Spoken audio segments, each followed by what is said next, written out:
Vers la lumière.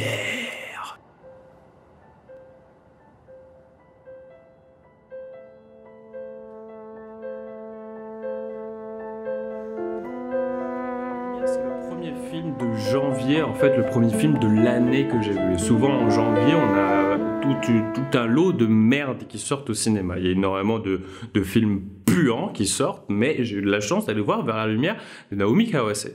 Alors pour les cinéphiles, c'est la première fois que je vais voir un film de Naomi Kawase. Ne me tabassez pas tout de suite, vous allez dire tu fais des critiques de films alors que tu connais même pas cette femme. Pourquoi tu fermerais pas juste ta gueule en fait? J'ai envie de critiquer le film de Vers la lumière, j'ai envie de critiquer Naomi Kawase, donc je le fais. Et ça fait pas très longtemps en fait que je me suis mis à regarder quelques films japonais. J'en ai regardé 2, Vers la lumière et Creepy l'année dernière. Voilà. Donc Vers la lumière, ça raconte quoi? Vers la lumière, c'est l'histoire d'une jeune fille, d'une jeune réalisatrice de cinéma qui travaille plus ou moins avec des aveugles en faisant de l'audio-description de son propre film durant sa phase de montage plus ou moins.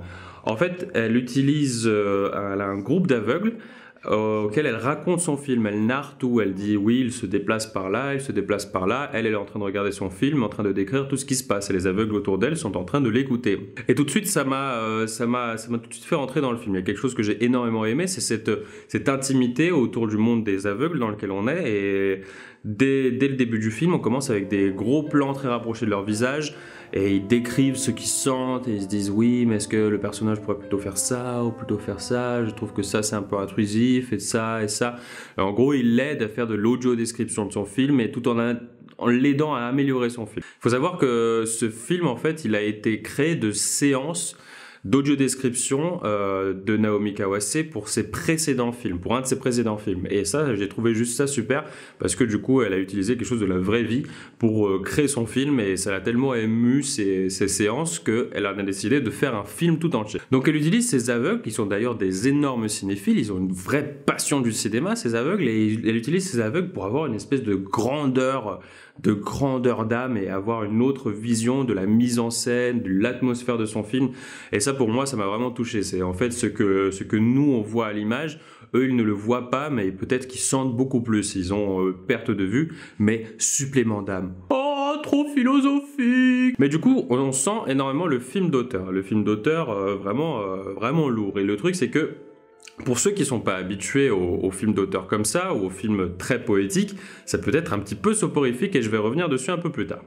Et du coup, le film continue comme ça, et on voit les séances de description, elle les aide, etc. Et puis, le truc, c'est que c'est un peu trop étendu.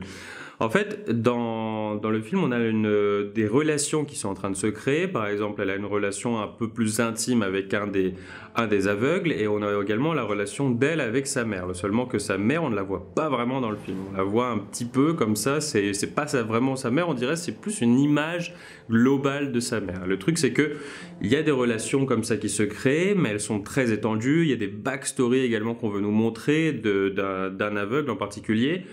Et le film s'étend et ça peut être un peu long comme ça. Et c'est ça qui est dommage dans le film, c'est que pour ceux qui ne sont pas habitués à ce genre de cinéma, ça peut être un petit peu soporifique et ça peut ne pas profiter des bonnes choses qu'on essaye de nous montrer. Par contre, quelque chose déjà d'excellent, c'est la musique. La musique, ça vient d'Ibrahim Malouf, qui est un très bon compositeur. Je vous le conseille de l'écouter. C'est vraiment un film qui pourrait se regarder les yeux fermés.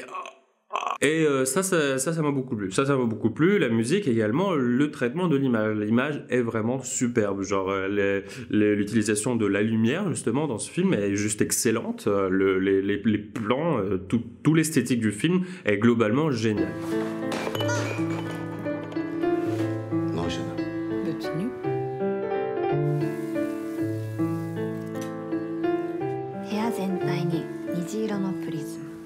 Mais voilà, les seuls points sur lesquels je n'ai pas aimé, ce sont ces relations à rallonge, cette espèce de construction de personnages. Et le truc, c'est que c'est un peu trop long, un peu trop tiré sur les côtés. Et malheureusement, parfois, on peut se perdre un petit peu, on peut s'ennuyer un tout petit peu. Mais en global, j'ai vraiment beaucoup aimé Vers la lumière et j'étais vraiment très content d'aller le voir. Je vous le conseille si vous êtes des cinéphiles avérés et que vous aimez bien ce genre de cinéma d'auteur. Sinon, ça peut très vite devenir soporifique pour vous. Peut-être que vous allez passer un moins bon moment que moi au cinéma. Donc voilà, je dirais pour moi que Vers la lumière, si je voudrais donner une note comme ça, parce que j'aimerais bien noter mes films, Vers la lumière, et j'aimerais noter mes films et ajouter une petite anecdote. Voilà, noter anecdote. Donc je dirais que Vers la lumière, c'est un solide, je dirais que c'est un solide 6,5. Un solide 6,5, c'est très beau, c'est magnifique, c'est poétique, mais c'est un petit peu long. On dirait ce mec qui peint sur Excel, c'est un gars qui peint sur Excel, un japonais. Il peint sur Excel, c'est très beau, mais c'est très long et je peux très vite m'endormir. Donc voilà, j'espère que vous avez apprécié cette première critique de film que je fais, de Vers la lumière de Naomi Kawase, qui est sortie, je sais pas, il y a une semaine déjà. En fait, c'est la 3e fois que je fais cette vidéo, parce qu'au début j'ai problème de son, problème d'image, et là, normalement, je crois que ça va. Donc on se retrouve pour la prochaine vidéo, qui sera sûrement une autre critique de film. À la prochaine.